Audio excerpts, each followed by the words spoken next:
Welcome once again in Poly Knowledge YouTube channel. तो guys आगे अपने चैनल पर एक नया वीडियो लेकर जिसमें एक नया चैप्टर स्टार्ट किया जाएगा इंस्ट्रूमेंट एंड मेजरमेंट का। Chapter number 2 essential of analogue instrument. Analogue instrument की आवश्यकता। तो एनालॉग इंस्ट्रूमेंट की आवश्यकता वाले चैप्टर का हम सिलेबस आपको बता दें, उसके बाद हम पढ़ाते हैं। ओके, तो सबसे पहला फर्स्ट सिलेबस में इसका टॉपिक है, फर्स्ट वाला क्या रहेगा, classification of analogue instrument. Second topic है effect of current utilize by analog instrument. Analogue instrument के द्वारा कैसा इफेक्ट यूटिलाइज किया जाता है करंट का। ओके, थर्ड टॉपिक रहेगा essential force of indicating instrument. Next रहेगा production of deflecting torque. Deflecting torque का प्रोडक्शन रहेगा टॉपिक। नेक्स्ट टॉपिक रहेगा प्रोडक्शन ऑफ कंट्रोलिंग टॉर्क।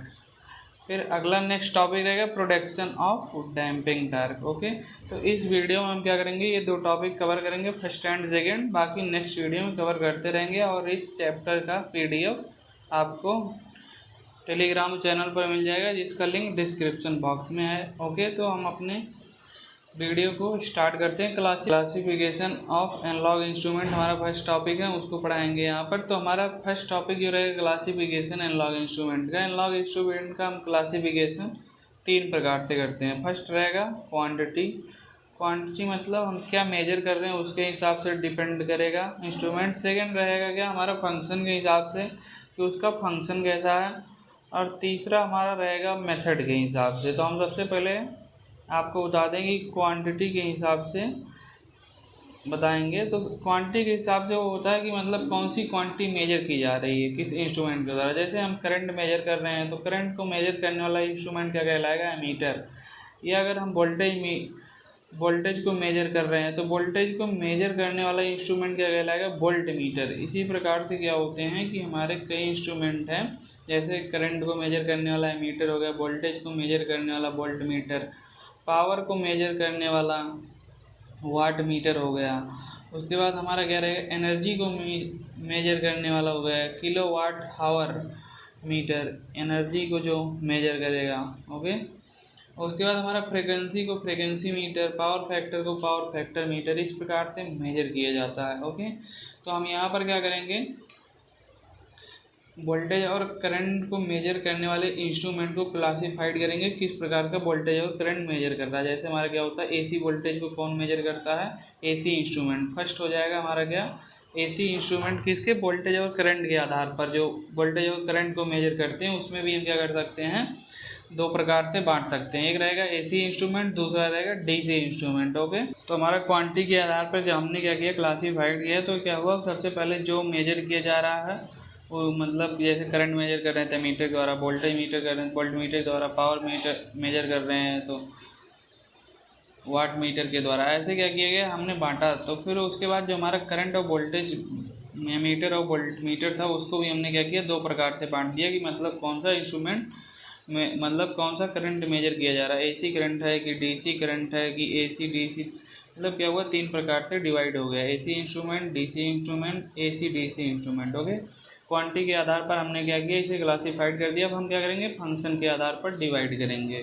तो फंक्शन के आधार पर हम इसे क्या करते हैं, 3 प्रकार से डिवाइड करते हैं। हमारा फर्स्ट रहेगा इंडिकेटिंग इंस्ट्रूमेंट, सेकंड रहेगा रिकॉर्डिंग और थर्ड रहेगा integrating instrument. Okay, indicating instrument ऐसे इंस्ट्रूमेंट होते हैं जो क्वांटिटी को क्या करें, मेजर करें और इसको पॉइंटर के द्वारा एक स्केल पर कैलिब्रेटेड दिखाए। ओके, मतलब कंटिन्यूअस मेजर करते रहेंगे और जैसे ही वैल्यू तनिक भी चेंज होगी तो वो अपना आउटपुट चेंज करते रहेंगे। इंस्टेंटेनियस वैल्यू को क्या करते हैं, मेजर करते हैं इंडिकेटिंग इंस्ट्रूमेंट। जैसे क्या होता है, एक ऑर्डिनरी वोल्ट मीटर, एमीटर हो गया, ये सब क्या एक एग्जांपल है इसके इंडिकेटिंग इंस्ट्रूमेंट के। सेकेंड रहेगा क्या, हमारा रिकॉर्डिंग इंस्ट्रूमेंट। रिकॉर्डिंग इंस्ट्रूमेंट वो होते हैं जो क्या करें, मेजर करने के साथ पेन और पेपर पर ग्राफ द्वारा बनाकर दिखाएं। ओके, उसे रिकॉर्ड करते रहें पेन और पेपर पे।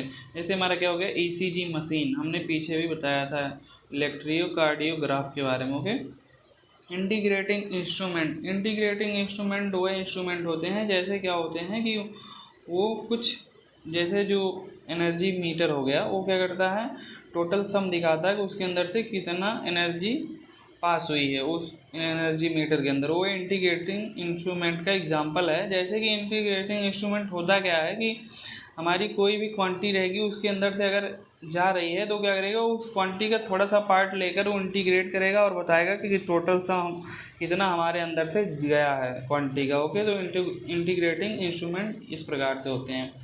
नेक्स्ट क्या होगा, हमने दो प्रकार से बांट दिया फंक्शन और क्वांटिटी के आधार पर। अब नेक्स्ट हम किस प्रकार से डिवाइड करेंगे, मेथड के अनुसार। मेथड के आधार पर इंस्ट्रूमेंट को दो प्रकार से बांटा जाता है। फर्स्ट रहेगा A number direct measuring instrument, second रहेगा बी कंपैरिजन इंस्ट्रूमेंट। तो हम क्या करते हैं, डायरेक्ट मेजरिंग इंस्ट्रूमेंट में हम कैसे मेजर करते हैं तो हम उसको बताएंगे। डायरेक्ट मेजरिंग इंस्ट्रूमेंट में हम क्या करते हैं, क्वांटिटी को डायरेक्ट मेजर करते हैं, उस क्वांटिटी का थोड़ा सा पार्ट लेंगे और जो डायरेक्ट मेजरिंग इंस्ट्रूमेंट रहेगा उसके हम क्या करेंगे, जो डिफ्लेक्शन वाला पार्ट सिस्टम रहेगा उसको क्या करेंगे, मूव कराने के लिए हम क्या करते हैं, क्वांटिटी का कुछ पार्ट लेकर डायरेक्ट मतलब डिफ्लेक्शन कराते हैं और पॉइंटर क्या करता है, कैलिब्रेटेड स्केल पर हमारा आउटपुट देता है। डायरेक्ट मेजरिंग इंस्ट्रूमेंट इस प्रकार से होते हैं। और हमारा क्या रहेगा, कंपैरिजन, ये हमारा क्या है, कंपैरिजन इंस्ट्रूमेंट। तो कंपैरिजन इंस्ट्रूमेंट क्या करते हैं, क्वांटिटी को मेजर करते हैं कंपैरिजन करके एक स्टैंडर्ड के आधार पर। जैसे हमारा क्या होता है, एसी और डीसी ब्रिज होता है जो कि क्या करता है, हमारा मेजर करता है इंडक्टेंस एंड कैपेसिटेंस को मेजर करने में एसी डीसी ब्रिज का यूज किया जाता है। एसी डीसी ब्रिज जो होते हैं ये क्या करते हैं, एक स्टैंडर्ड के आधार पर वो कंपेरिजन करते हैं इंडक्टेंस और कैपेसिटेंस का, हो कि ये कंपैरिजन इंस्ट्रूमेंट के एग्जांपल हैं AC DC bridge. Next topic क्या था इस चैप्टर का, इफेक्ट ऑफ करंट, मतलब करंट का प्रभाव यूटिलाइज बाय एनालॉग इंस्ट्रूमेंट। कौन सा करंट का प्रभाव यूटिलाइज किया जाता है एनालॉग इंस्ट्रूमेंट के द्वारा। ओके, तो इसके मतलब जैसे हमारा कोई भी एनालॉग इंस्ट्रूमेंट है वो क्या करेगा, अपना आउटपुट देने के लिए हमारे करंट का कोई ना कोई प्रभाव एनालाइज किया जाता है, मतलब उसको एनालाइज करके बनाया जाता है, मतलब कोई ना कोई प्रभाव एनालाइज करता रहेगा। तो करंट का दिए क्या होते हैं, 7 प्रकार के, मतलब 7 प्रकार के होते हैं करंट के प्रभाव। सबसे पहले होगा क्या, मैग्नेटिक इफेक्ट। कौन सा होगा, मैग्नेटिक इफेक्ट। सेकंड क्या है, इलेक्ट्रोडायनामिक इफेक्ट। थर्ड क्या रहेगा, थर्मल इफेक्ट। फोर्थ रहेगा इलेक्ट्रोस्टैटिक इफेक्ट। 5 नंबर रहेगा इंडक्शन इफेक्ट। 6 नंबर रहेगा केमिकल इफेक्ट। 7 नंबर रहेगा हॉल इफेक्ट। इन जो हमारे यहाँ 7 इफेक्ट हैं इनमें से कोई ना कोई एक इफेक्ट का यूज करता है हमारा एनालॉग इंस्ट्रूमेंट अपना आउटपुट देने के लिए। अब सबसे पहला मैग्नेटिक इफेक्ट क्या होता है उसको हम बताते हैं। यदि हमारा कोई कंडक्टर क्या करता है, कंडक्टर के अंदर से करंट फ्लो होता है तो हमारा कंडक्टर क्या करता है, मैग्नेटिक फील्ड प्रोड्यूस करता है और ये क्या कहलाता है, हमारा यही मैग्नेटिक इफेक्ट कहलाता है। ये जो हमारा मैग्नेटिक फील्ड प्रोड्यूस करता है एक करंट कैरिंग कंडक्टर। यदि हम क्या करें, इस करंट कैरिंग कंडक्टर को क्या करें कि परमानेंट मैग्नेट लें और परमानेंट मैग्नेट के अंदर हम रख दें करंट कैरिंग कंडक्टर। ये मान लीजिए हमारा क्या हो गया, परमानेंट मैग्नेट हो गया और इसके अंदर हमने क्या किया, कंडक्टर रख दिया। करंट कंडक्टर हमारा ऐसा रहेगा, यहाँ पर दिखाते हैं आपको, ऐसा रहेगा और इसके अंदर तो हमारा करंट कैरिंग कंडक्टर क्या करेगा, क्लॉकवाइज दिशा में अपना मैग्नेटिक फील्ड जनरेट करेगा। लेकिन हमारा ये जो परमानेंट मैग्नेट है ये भी क्या करेगा, अपना मैग्नेटिक फील्ड जनरेट करेगा। दोनों के मैग्नेटिक फील्ड के डिस्टॉर्शन के कारण क्या होगा, इसमें या तो अट्रैक्शन का फोर्स आ जाएगा या तो रिपल्सन का। तो क्या होगा कि एक दूसरे से अट्रैक्ट होंगे और रिपल होंगे। अगर यही हम क्या करें, एक स्पेंडल लगा दें इसी हम क्या करें कंडक्टर से और स्पेंडल से हम क्या करें पॉइंटर जोड़ दें, तो हम क्या करेंगे पॉइंटर को कैलिब्रेटेड स्केल पर इसका मूविंग दिखा सकते हैं अट्रैक्शन या रिपल्सन कारण। और यही हमारा क्या होता है, यहाँ पर जो कंडक्टर होता है इसी के स्थान पे हम कॉइल लगा दें तो हमारा क्या हो जाएगा, एक इंस्ट्रूमेंट बन जाएगा। कौन सा इंस्ट्रूमेंट, PMMC क्या हो जाएगा, permanent magnet moving coil.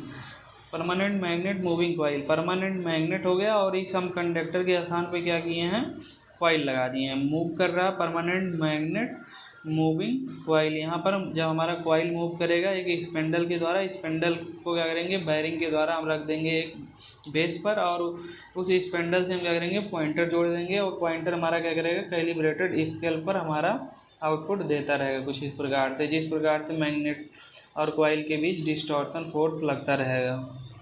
Okay. और इस कॉइल के अंदर हम करंट फ्लो कराते रहेंगे और करंट को मेजर करता रहेगा। ये हमारा क्या हो जाता है, परमानेंट मैग्नेट मूविंग कॉइल बन जाता है।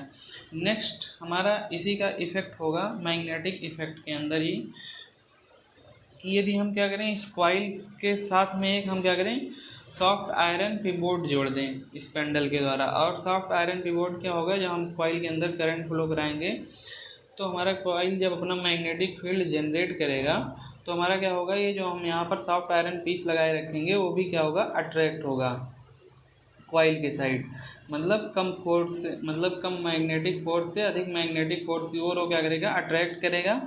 और हम क्या करेंगे, उसी सॉफ्ट आयरन पीस से तब हम जोड़ देंगे क्या, पॉइंटर। और पॉइंटर हमारा क्या रहेगा, कैलिब्रेटेड स्केल पर आउटपुट देता रहेगा। तो इस प्रकार से जैसे ही हमारा क्या होगा, कॉइल में करंट आएगा वो क्या करेगा, अट्रैक्ट करेगा सॉफ्ट आयरन को, क्योंकि जो हमारा मैग्नेटिक फ्लक्स होता है वो हमेशा क्या करता है, कम रिलेक्टेंस का पाथ एक्सेप्ट करता है। तो हमारा क्या होगा, आयरन को अगर अपनी तरफ कॉइल अट्रैक्ट करेगा तो मैग्नेटिक फ्लक्स को उसके कम रिलेक्टेंस का पाथ मिल जाएगा। इसीलिए हमारा जब सॉफ्ट यहाँ पर एक सॉफ्ट आयरन जो लगाए रहेंगे हम, वो क्या होगा, मूव कर जाएगा। जैसे ही हम क्या करेंगे, कॉइल में करंट फ्लो कराएंगे तो मूव कर जाएगा। और मूव करते ही हम सॉफ्ट आयरन से क्या लगा के रखेंगे, स्पेंडल और पॉइंटर और कैलिब्रेटेड स्केल तीनों आपस में जुड़े रहेंगे सॉफ्ट आयरन से। तुरंत पॉइंटर हमारा मूव कर जाएगा और आउटपुट मिल जाएगा। तो हमारा क्या हो जाएगा, सॉफ्ट आयरन को यूज़ करने से हमारा एक इंस्ट्रूमेंट और बन जाएगा, attraction type moving iron instrument. Okay, attraction type moving iron instrument. ये दोनों हमने जो बताया, PMMC attraction type iron moving instrument, एक इसके अंदर कौन से इफेक्ट के अंदर आ रहा है, मैग्नेटिक इफेक्ट के अंदर। ओके, अब हमारा क्या रहेगा, नेक्स्ट रहेगा, अट्रैक्शन टाइप था, अभी क्या रहेगा, रिपल्सन टाइप। रिपल्सन टाइप में हम जहाँ एक सॉफ्ट आयरन रहता है वहीं दो सॉफ्ट आयरन यूज कर लेते हैं और दोनों में बराबर क्या होगा, मैग्नेटाइज होगा। ये सॉफ्ट आयरन जो दोनों रहेगा कॉइल के द्वारा बराबर मैग्नेटाइज होगा। दोनों बराबर मैग्नेटाइज होने से क्या होगा, रिपल्सन का गुण आएगा। तो अगर हम एक सॉफ्ट आयरन को फिक्स कर दें और दूसरे को फ्री कर दें तो हमारा क्या होगा, दूसरा मूव करेगा रिपल्सन के कारण। और जो मूव करता है उसी के अंदर हम क्या करते हैं, पॉइंटर लगा देते हैं। और पॉइंटर लगा देते हैं तो क्या करता है, पॉइंटर मूव कर जाता है। तो इस प्रकार से हमारा क्या हो जाता है, दूसरा हो जाता है कौन सा instrument, repulsion type moving iron instrument. ये तीनों हमारे किसके अंदर आ गए, मैग्नेटिक इफेक्ट के अंदर।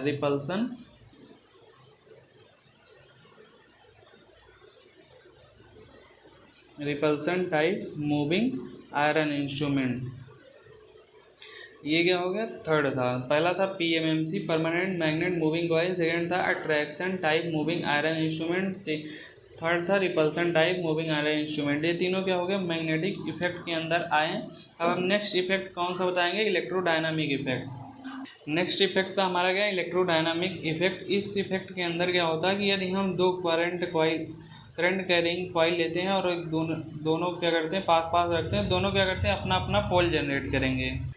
दोनों क्या करेंगे, अपना अपना पोल जनरेट करते हैं। और इन दोनों के पोल जनरेट करने से इसके अंदर क्या आ जाता है, हमारा अट्रैक्शन का प्रॉपर्टी आ जाती है। पोल जनरेट करने से अट्रैक्ट होने लगते हैं। यदि हम क्या करें, एक कॉइल को मूव कर दें, मूविंग रखें, और एक कॉइल को फिक्स रख दें तो हमारा क्या होगा, कॉइल का हमारा मूवमेंट स्टार्ट हो जाएगा, जो कि मूविंग कॉइल रहेगा। और हम क्या करते हैं, उस मूविंग कॉइल से लगा देते हैं पॉइंटर। तो इस प्रकार से हमारा क्या हो जाता है, ये मान लीजिए हमारा एक कॉइल है जो कि फिक्स्ड कॉइल है, और यहाँ पर क्या है, ये मूविंग कॉइल है। मूविंग कॉइल क्या है, एक हमारे स्पिंडल से जुड़ा हुआ है।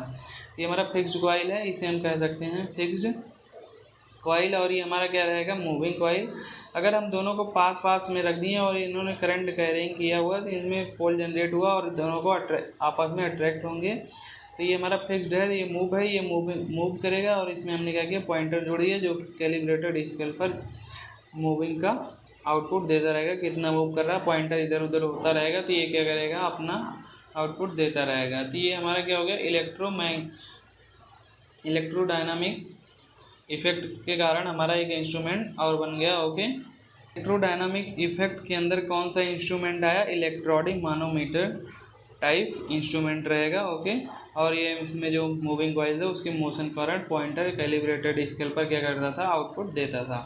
नेक्स्ट इफेक्ट था हमारा क्या, थर्मल इफेक्ट। थर्मल इफेक्ट के अंदर क्या रहता है कि हम क्या करते हैं, कंडक्टर लेते हैं, कंडक्टर के अंदर से करंट फ्लो कराते हैं, और वो जो हमारा कंडक्टर रहता है उसके अंदर से जब करंट फ्लो होता है तो उसके अंदर क्या हो जाते हैं, हीट होते हैं कंडक्टर, और हीट होने से हम क्या करते हैं, एक थर्मोकपल लेकर आएंगे जो कि ट्रांसड्यूसर रहता है, वो क्या करेगा, उस हीट को मेजर करेगा और वोल्टेज में कन्वर्ट कर देगा। और जब वोल्टेज में कन्वर्ट कर देगा तो हम क्या करेंगे, उस वोल्टेज को हम कन्वर्ट कर लेंगे किसमें, वोल्टमीटर से कन्वर्ट करके मेजर कर लेंगे। तो इस प्रकार से हमारा थर्मल इफेक्ट यूज़ किया जाता है।